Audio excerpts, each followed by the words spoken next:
Perkenalkan, nama saya Dohar Erikson Sombing. Saya mahasiswa UT dari UPBJ Jambi dengan prodi Agribisnis. Pada kesempatan ini, saya akan menyampaikan materi penyuluhan dengan judul Optimalisasi Produk Kelapa Sawit melalui pemupukan yang tepat dan adaptif terhadap kondisi cuaca.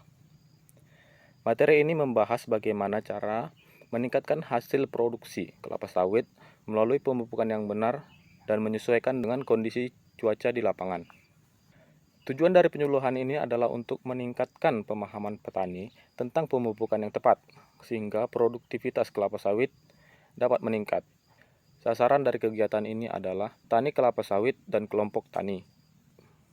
Permasalahan yang sering terjadi di lapangan adalah pemupukan yang tidak sesuai dosis, waktu pemupukan yang kurang tepat, serta pengaruh cuaca yang membuat pupuk tidak bekerja secara maksimal. Kelapa sawit merupakan salah satu komoditas penting di Indonesia karena memiliki nilai ekonomi yang tinggi. Namun, dalam praktiknya, masih banyak petani yang belum mendapatkan hasil optimal karena pengolahan budidaya, terutama pemupukan yang belum tepat. Kelapa sawit memiliki peran penting sebagai sumber minyak nabati dunia, sumber pendapatan petani, serta penyerap tenaga kerja di sektor perkebunan.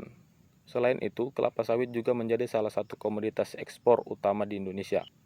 Produktivitas kelapa sawit dipengaruhi oleh banyak faktor, seperti kualitas bibit, pemeliharaan tanaman, ketersediaan unsur hara, kondisi cuaca, dan teknik pemupukan.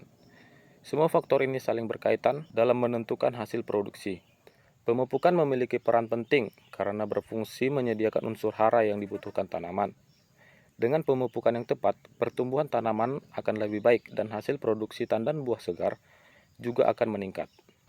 Tanaman kelapa sawit membutuhkan beberapa unsur hara penting seperti nitrogen untuk menumbuhkan daun, fosfor untuk perkembangan akar, dan kalium untuk membentuk buah.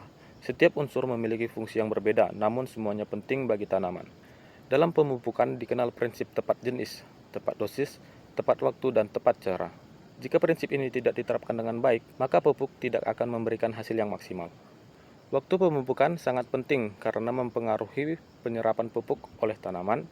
Pemupukan sebaiknya dilakukan sesuai kondisi tanaman dan tidak dilakukan saat hujan deras agar pupuk tidak hilang terbawa air. Cuaca sangat berpengaruh terhadap aktivitas pemupukan. Saat hujan lebat, pupuk dapat hanyut. Sedangkan saat kemarau panjang, pupuk sulit larut sehingga tidak terserap optimal oleh tanaman. Pada musim hujan, pemupukan sebaiknya dilakukan saat hujan ringan atau kondisi tanah tidak terlalu basah. Selain itu, drainasi kebun harus baik agar pupuk tidak terbuang. Dan pada musim kemarau, pemupukan bagusnya dilakukan saat tanah masih memiliki kelembapan. Jika memungkinkan, pemupukan dapat dilakukan dengan cara pengecoran agar pupuk lebih mudah diserap tanaman. Pemupukan harus disesuaikan dengan kondisi cuaca. Petani perlu memperhatikan perkiraan cuaca, mengatur jadwal pemupukan, serta dapat menambahkan pupuk organik untuk menjaga kesuburan tanah. Maka dapat saya tarik kesimpulan, pemupukan merupakan faktor penting dalam meningkatkan produktivitas kelapa sawit. Namun, efektivitasnya sangat dipengaruhi oleh kondisi cuaca, sehingga perlu dilakukan secara tepat dan adaptif. Demikian materi penyuluhan yang dapat saya sampaikan. Semoga dapat bermanfaat bagi para petani dalam meningkatkan hasil produksi kelapa sawit secara optimal dan berkelanjutan. Sekian presentasi yang dapat saya sampaikan. Terima kasih.